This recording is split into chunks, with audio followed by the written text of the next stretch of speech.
Gumawa na naman ng trade itong Converge, kung saan napunta sa kanila itong si James Kwekuteye kapalit ito si Tony Inot ng Phoenix. Nag-trade sila. So, ibig sabihin yan, meron na namang dagdag na point guard itong si Coach Delta Pineda. Talagang kitang-kita dito na nagpapalakas ng lineup itong Converge Fiber Xers.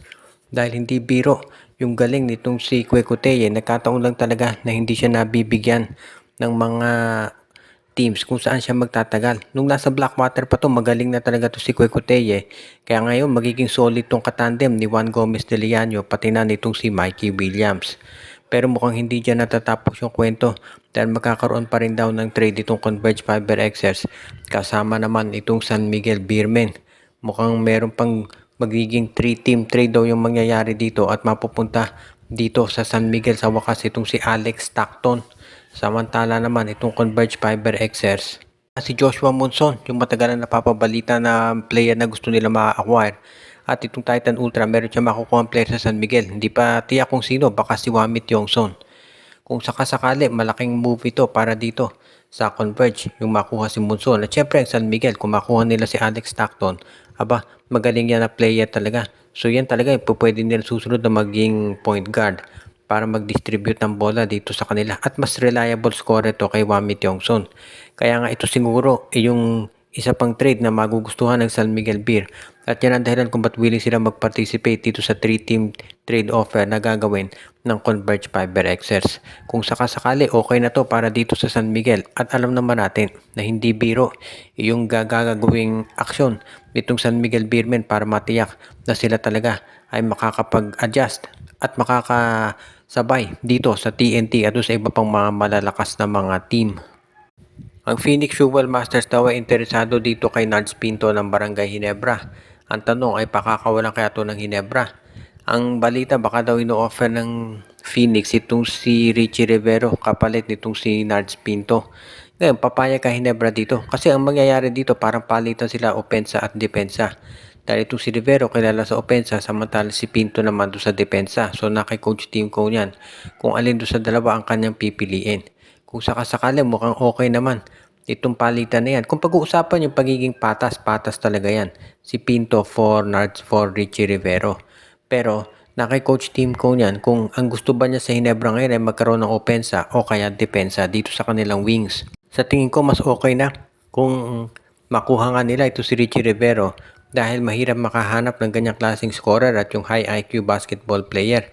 At sa ngayon naman kasi marami ng magagaling na defensive guards itong Ginebra katulad ni Stephen Holt at Scottie Thompson. So pwede na siguro talaga nila napakawalan itong si Nards Pinto.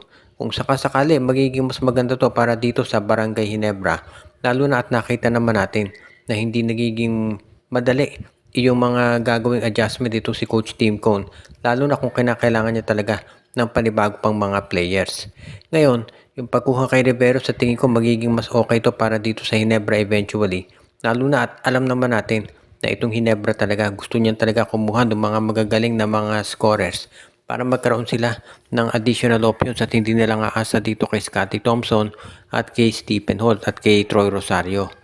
Kung maaprobahan ng PBA ito at wala naman akong nakikitang dahilan kung bakit hindi, magiging additional na option itong si Rivero pagdating sa scoring ng Ginebra at sigurado makakatulong ito dito sa kagustuhan nila na makabawi dito sa Commissioner's Cup at manalo ng isa pang kampyonato. Kaya good move ito.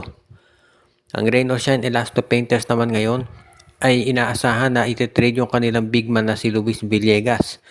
Kahit na medyo okay naman yung nilaro ni Villegas, parang hindi na ito yung katulad nung inaasahan nila dati. So baka i-trade ito sa Titan Ultra kapalit ni Kate Flores. Baka magsama ng second round draft pick itong Rain or Shine Elasto Painters para mapapayag itong Titan Ultra dito sa kanilang kagustuhan. Kung ikaw naman kasi si Coach Yang Giao, understandable bakit si Kate Flores ang gusto mong makuha. Dahil kung pagbabasihan natin yung mga reports dati pa, mukhang marami daw mga SMC at MVP teams interesado dito kay Flores dahil nakikita nila yung potential nito. So kung ikaw naman ang Rain or Shine at meron kang oportunidad na maunahan itong SMC at MVP group, bakit nga naman hindi? Total, itong Titan Ultra independent team na ngayon. So ibig sabihin, magiging madali na para dito sa lineup ni Coach Yang Giao na kunin itong si Cade Flores dahil okay pa rin naman si Villegas lalo na kung sasamahan ng draft pick. Dahil baguhang team pa lang yung Titan Ultra, willing silang mag-experiment dito kay Villegas. Kaya nga sa tingin ko, itong trade ng gagawin ng Reynolds yan makakatulong sa kanila. 6'6 itong si Cade Flores at meron din itong solid inside game. So yan talaga po pwedeng ipares nila kay Kit Datu kapag ito'y nakabalik na mula doon sa kanyang injury. At yan naman talaga yung inaabangan ng marami. Kaya nga masisiguro natin na itong si Coach Yeng Giao pag gumawa ng trade, magiging mas maganda na to para sa rain or shine. Yan naman talaga yung makikita natin dito kay Coach Yeng Giao na hindi talaga papahuli pagdating dito sa mga gumagawa ng mga trades. Lalo na at alam naman niya na ito talaga yung kinakailangan para itong rain or shine. Hindi pahuli dito sa Converge na independent team din pero nagre-rebuild pati na yung Phoenix Fuel Masters. Kaya ito talaga yung kinakailangan sigurong gawin ngayon nitong si Coach Yeng Giao dito sa Rain or Shine Elasto Painters. Ang Terra Firma Jeep daw ay nakikinig pa rin dito sa mga offer sa iba't ibang kuponan pagdating dito sa rides ni Christian Standhardinger. Marami daw mga teams ang nakaka-interest dito ngayon. Hindi lang TNT, although sila yung pinaka-insistent na customer sabi nga nila.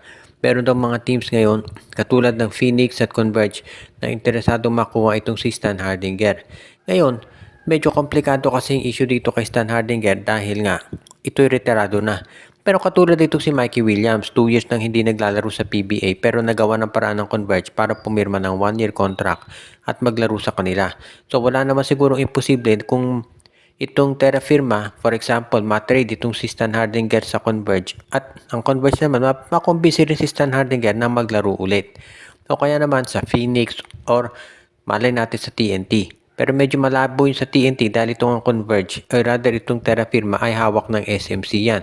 So malabong ibigay nila dito sa TNT tropang 5G itong si Stan Hardinger dahil magiging problema nila to pagdating sa depensa. Kaya nga itong plano ngayon talaga nitong si Coach Ronald Tubid ay pakinggan yung iba't ibang mga offers pero last option sabi nga nila itong TNT.